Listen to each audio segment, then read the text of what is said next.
Bonjour, aujourd'hui nous venons vous présenter la résolution du cas Schneider qui a été traité par le cabinet Isli Consulting composé de Elisa Lee, Karima Nourine, Djenaba Touré et moi-même Eliane Tchugel. En sommaire, en fait, après une introduction, nous entrons directement dans le vif du sujet avec une résolution du problème en fait à travers la méthode DMAIC, Define, Measure, Analyze, Improve and Control. L'objet aujourd'hui de notre réunion sera d'identifier en fait les principales problématiques que nous avons rencontrées et également de parler des grands axes d'amélioration du projet et aussi de la structure globale de notre sujet.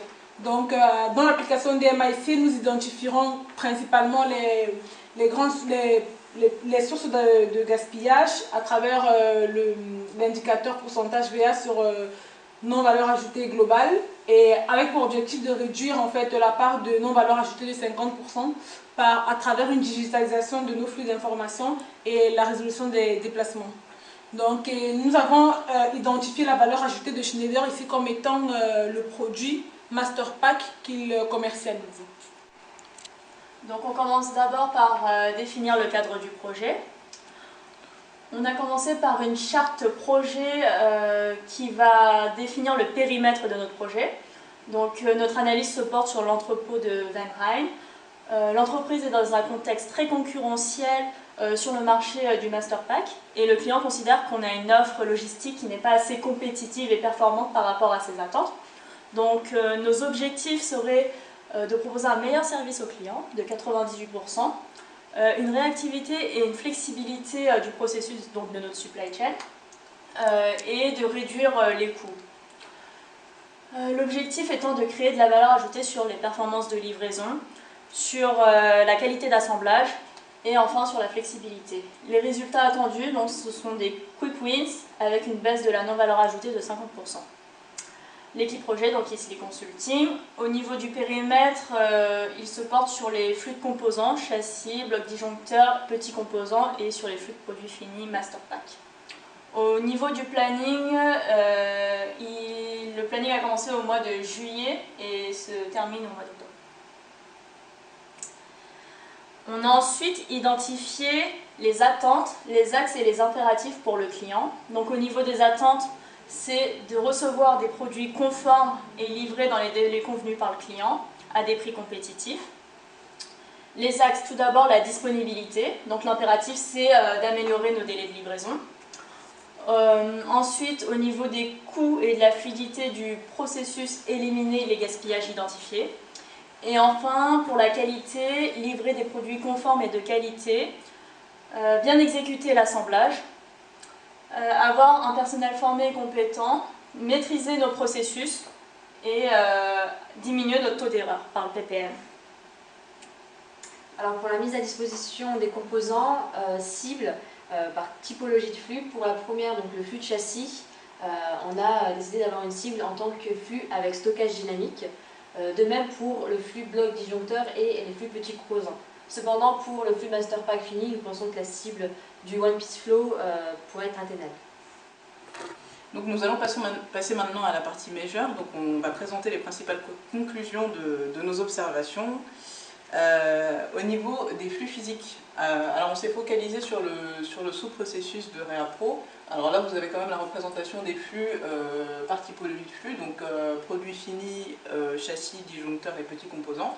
On se rend compte qu'il y a énormément de transports, environ une centaine de mètres pour le châssis, 70 mètres pour les disjoncteurs et 160 mètres sur les petits composants.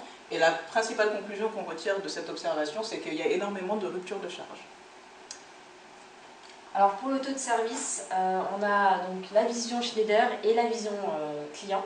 Donc pour la vision Schneider, un taux de service estimé à 96%, avec donc 71% à l'heure, en avance de 34% et en retard de 4%, versus un délai de livraison réparti plutôt avec 34% de livraison faite à l'heure, 26% en retard et 40% en avance. Alors, sur la répartition des processus à non-valeur ajoutée sur le total du temps, Alors on a 36% en fait, de temps utile en fait, qui sont des opérations à valeur ajoutée où on apporte un plus sur le produit qui va être livré au client. Et on a beaucoup de déplacements, donc 30% de déplacements, 18% de transport, 3% de stock, 5% de contrôle normatif et 8% d'attente. Donc ça nous fait un total de 64% de non-valeur ajoutée et par les projets d'amélioration qu'on va proposer, on va essayer de travailler sur beaucoup sur les déplacements notamment. Là vous avez également la répartition des processus, enfin la répartition de la non-valeur ajoutée par processus, donc réception, mise en stock, réapprovisionnement, etc. On se rend compte que par exemple pour l'emballage, la part de valeur ajoutée est à 78%, alors que pour la préparation par exemple, elle est à 13% seulement. Par rapport aux réclamations, on a d'abord fait une répartition par pays. Donc 21% pour les Pays-Bas, 48% pour l'Allemagne et 31% pour la Belgique. On a identifié la catégorie de réclamations qui représentait la part la plus importante, donc qui sont les emballages à 53%, 6% pour les expéditions et les transports, 22% pour les manquants et 19% pour la qualité des composants. On a également réalisé un Pareto des réclamations. Donc on va maintenant passer à la phase d'analyse. Donc on a commencé par un diagramme d'Ishikawa pour présenter. Alors on s'est focalisé sur les déplacements qui, comme on l'a vu précédemment, étaient la principale cause de non-valeur ajoutée sur l'ensemble du processus. Donc on a classifié les causes qui pouvaient expliquer ces nombreux déplacements. Alors pour les moyens par exemple, vous avez un matériel qui est centralisé ou insuffisant. Donc on parle notamment ici des imprimantes. Donc on a vu que les opérateurs étaient souvent obligés de se déplacer pour aller récupérer des informations ou des papiers au niveau des imprimantes qui étaient loin de leur poste de travail. Au niveau du milieu, on a l'espace de stockage qui est à optimiser ou l'ergonomie du poste de travail qui est éventuellement à retravailler.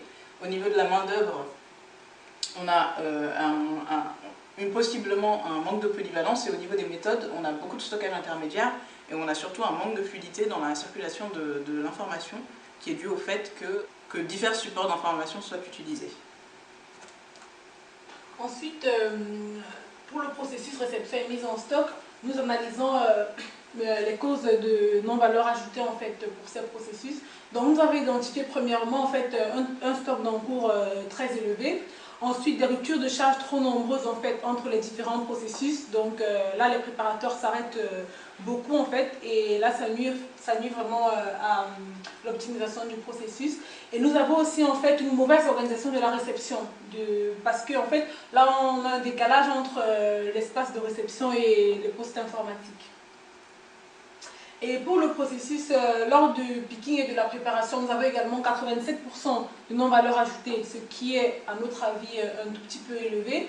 Donc là, nous avons identifié comme principale cause des lourdeurs administratives, parce que ici, comme on peut le voir sur l'image, en fait, l'employé, il trie des commandes sur du support papier, ce qui cause beaucoup de retard dans la préparation. Et nous avons également une manque de signalétique. Donc dans l'entrepôt, on ne sait pas forcément quel produit est où. Et nous avons également remarqué le conditionnement des produits qui est inadapté. Parce que si on se souvient bien dans la vidéo, à un moment, on a un préparateur qui porte un colis qui est très lourd, il retire dedans un tout petit colis. Donc là, on pourrait se dire que le colisage du produit n'est pas forcément adapté. Et nous avons également des emplacements qui ne sont pas optimisés pour la préparation. Là, on s'est rapidement posé la question de l'organisation 2080 pour la disposition des produits dans l'entrepôt. Alors pour le sous-processus assemblage et test, donc une valeur ajoutée qui est à 43,5%, tout juste en dessous de la non-valeur ajoutée à 56,5%. Les principales causes de cette non-valeur ajoutée se sont essentiellement dues aux réclamations d'erreurs d'assemblage, donc ça on peut le comprendre, notamment par le fait qu'il n'y ait qu'un seul opérateur qui est assigné sur plusieurs tâches, mais aussi par l'encombrement du poste de travail, donc qui enclenche par conséquent des difficultés de préparation et donc des erreurs de préparation. Alors on a fait un petit focus sur le processus de réapprovisionnement. Et alors avec le processus de réapprovisionnement, on est à un pourcentage de non-valeur ajoutée à 83%, ce qui est énorme. Et on se rend compte que les principales causes de non-valeur ajoutée se situent au niveau des attentes, des déplacements et des transports. Alors on a repéré donc 3 formes de gaspillage qui sont... Alors là on a donné l'exemple du transport du châssis, donc au moment du réapprovisionnement du poste justement. Il y a tous les déplacements qui sont liés au chariot, les réalignements de chariots, etc. Et enfin, on a tout ce qui est lié à la lourdeur du processus administratif qu'on retrouve tout le long de la vidéo. Donc là, à ce moment, on a identifié en fait les types de gaspillage, les types de gaspillage liés aussi au déplacement des produits. Donc le premier déplacement concerne en fait au niveau du réapprovisionnement, le déplacement du chariot pour, là où l'opérateur en fait il se déplace pour récupérer une liste de réapprovisionnement et ensuite il se déplace pour retourner vers la réserve. Donc là on s'est en fait posé la question de savoir pourquoi est-ce que l'opérateur il se déplace en fait.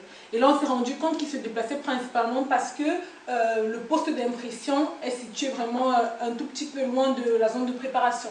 Donc là, après, comme action corrective, on s'est dit qu'on pouvait installer des préparations vocales.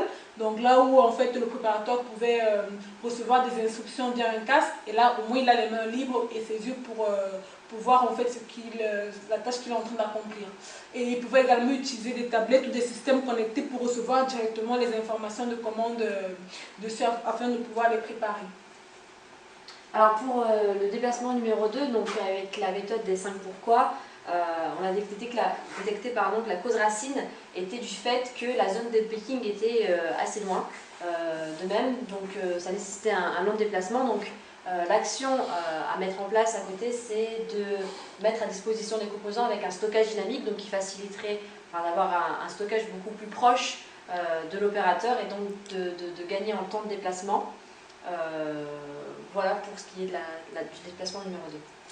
Et enfin pour le dernier déplacement, donc c'est le déplacement du chariot vers la zone de picking pour le réapprovisionnement des châssis. Alors la conclusion à laquelle on est arrivé après l'analyse des 5 pourquoi, c'est que les châssis étaient conditionnés à même le sol parce qu'ils prenaient trop d'espace. Ils étaient stockés en palette et non pas en carton. Donc l'idée ici c'est de revoir le conditionnement des châssis pour pouvoir les entreposer autrement et justement avoir une solution de stockage dynamique qui serait dans un conditionnement moins volumineux qui permettrait de les rapprocher de la zone de production et donc de diminuer ces déplacements. Alors à l'étape Improve, nous allons principalement identifier les axes d'amélioration que nous allons utiliser sur tout le processus. Donc premièrement, nous allons commencer par digitaliser l'information. Donc ici nous utiliserons une saisie de commande par EDI. Grâce, entre autres, à un terminal radiofréquence et également pour la préparation vocale des commandes. Donc, en fait, ici, il s'agit pour nous de créer un lien en fait, entre le fournisseur et le client final. Là, notre client passera directement ses commandes à travers l'EDI et nous les recevrons. Donc, nous n'avons plus besoin de gérer tout le processus par des papiers. Là. Donc, et ça nous permettra en fait, de réduire notre risque d'erreur. On réduirait également les déplacements et le temps d'attente. Et nous proposons également de conduire des root cause analysis qui sont pour nous des recensements en fait, des causes les plus fréquentes de retour ou de retard de livraison. Donc là, ça nous permettra de cibler des actions beaucoup plus adaptées en fait, et des actions pertinentes pour résoudre tous les problèmes identifiés. Alors, au niveau des axes d'amélioration pour la mise à disposition des composants, on a évidemment le stockage dynamique dont on a déjà parlé, donc pour rapprocher les composants des zones de production et des postes de travail. On souhaite mettre en place également un système de Kanban pour les pièces standards qui seraient stockées directement sur les postes de travail. Donc on parle notamment des vis qui sont utilisées sur une vaste majorité de produits et qui ne sont pas compliqués à stocker sur un espace de travail. Et ça permettrait à l'opérateur de réduire ses déplacements. Et enfin, on pourrait mettre en place, comme on le montre ici, un mode de réapprovisionnement par petit train. Donc, qui va gérer donc, à la fois l'approvisionnement des postes de travail, la récupération des produits finis pour les mettre en zone d'expédition et l'élimination des déchets. Donc ça permettrait déjà de désencombrer le poste de travail, de limiter les déplacements encore une fois de l'opérateur et enfin, d'avoir une personne dédiée au transport des différents composants et produits finis sur le site. Alors, afin d'améliorer la qualité de nos produits ainsi que la qualité de service, nous avons pensé à mettre en place un Pokayok, qui est ici un détrompeur, parce que nous nous souvenons que nous rencontrons beaucoup de problèmes d'assemblage. Donc, on pourra peut-être mettre en place un système de couleurs qui nous permettra d'identifier exactement où va quel composant. Et nous pensons également à réorganiser en fait tout notre espace de travail en créant par exemple des lignes en U. Parce que si on se souvient bien dans la vidéo, un seul opérateur ici est chargé de monter, de préparer et de monter en fait tout le châssis. Et du coup, ça crée déjà une perte de temps, il y a beaucoup de désordre sur le poste de travail et également il y a beaucoup de risques de se tromper. Donc là, on pourrait découper les opérations et en fait là, chaque opérateur serait vraiment chargé de contrôler, je veux dire, l'étape précédente en fait, avant de commencer en fait à mettre en place, à monter la partie suivante de l'outil. Du produit. Voilà, du produit. Et bon, là pour l'emballage.